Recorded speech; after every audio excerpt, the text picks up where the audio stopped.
rakyat sepanjang jalan tol yang ratusan kilometer itu, mereka semua bisa mendapatkan faedahnya. Manajemen konflik soal pembebasan lahan yang ada di jalan tol saat ini sudah betul. Jadi Anda jangan buat perubahan yang ngawur.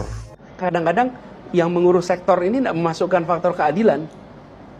Saya beri contoh, Bang. Soal tadi Bang Karim menyebut misalnya bangunan jalan tol. Bangunan jalan tol itu dilakukan oleh investor hari ini. Mereka investasi, dapat izin, lalu investasi bangun jalan tol. Dengan ada pembebasan lahan. Iya. Lalu dibangunlah jalan tol. Pertanyaan, boleh nggak sih kabupaten-kabupaten, kecamatan, desa yang kelewatan jalan tol itu ikut punya penyertaan modal di situ? Kalau tanahnya tidak diakuisisi, tapi tanahnya dimasukkan sebagai penyertaan modal, Boleh sehingga gak? desa itu memiliki share di dalam jalan tol yang panjang ini.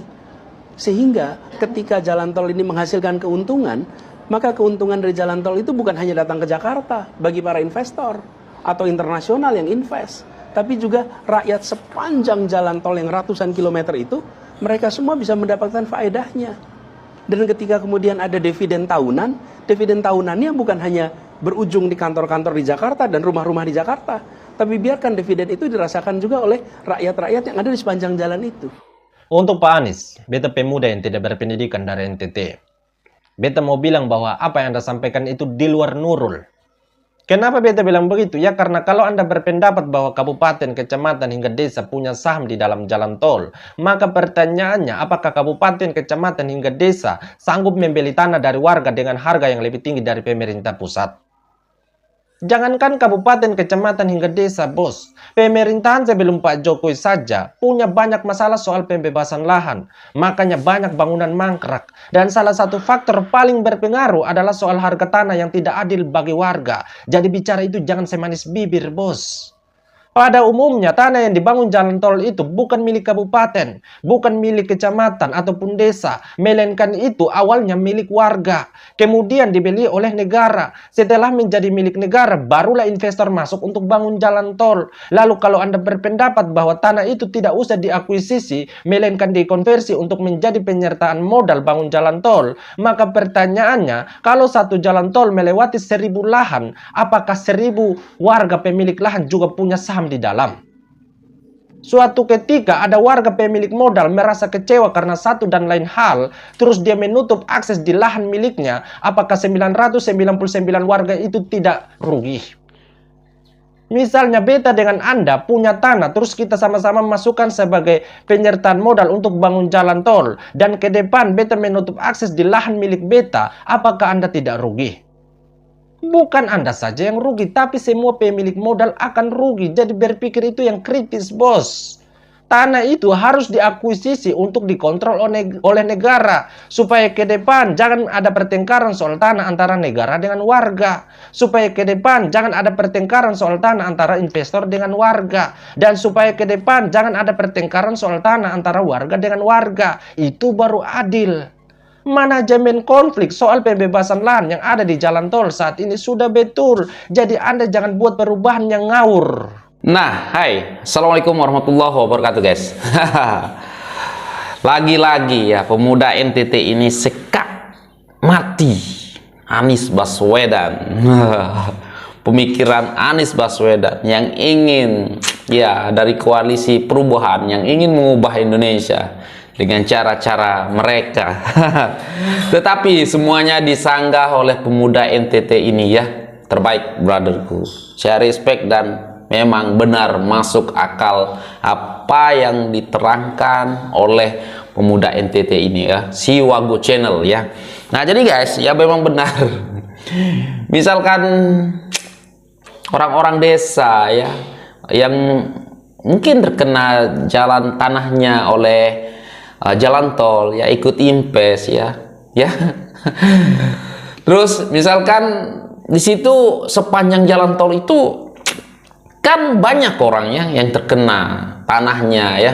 Masa sih semua orang yang terkena tanahnya itu ikut impes ya? Nah, nanti benar juga apa yang kata Bang Siwago Channel.